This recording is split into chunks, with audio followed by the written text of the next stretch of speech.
social media mandinoswera ndichiona kuti nyaya dziri kufamba sei sasekuru vevanhu sekuru Zimbabwe handiti hakuna umwe anonzi sekuru Zimbabwe mukangonzwa umwe anozviita ango Saint Pfirinyi ndini ango batai mumuinze padare tozomutonga handiti so chiteerera kana usati wasubscribe pano pamusha wenyu musha wevanhu Saint TV subscribe tena on your notification bell zvakanakira kuti pega pega patinouploada mavideos you'll be notified handiti ndichitoti maswera sei zviri kudii kwese kwamuri vazukuru vasekuru Saint handiti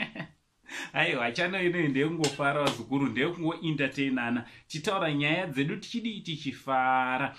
so chiteerera muzukuru pane nyaya yakandwa nakuIntertelicious akati I hope kuti patisani handiti inoiposta ndaisa panapa kutaura kuti I hope kuti patisani ichi haasi lonely handiti patisani ndofunga mumuziva uyo aimbova kuStar FM handiti radio DJ aiva kuStar FM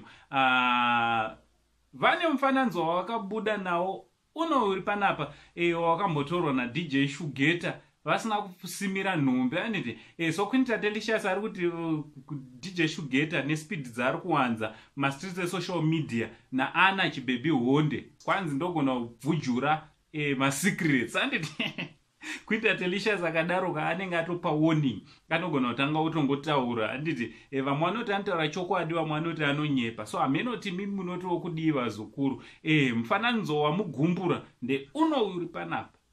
natsoonai vazukuru munatsoongorora mega handiti so isusu zvatakuita hande kumacomments tonotaurirana kuti munofungei nakuIntertelicious avo vanoti vanoputitsa nyaya dzevanhu neguhwa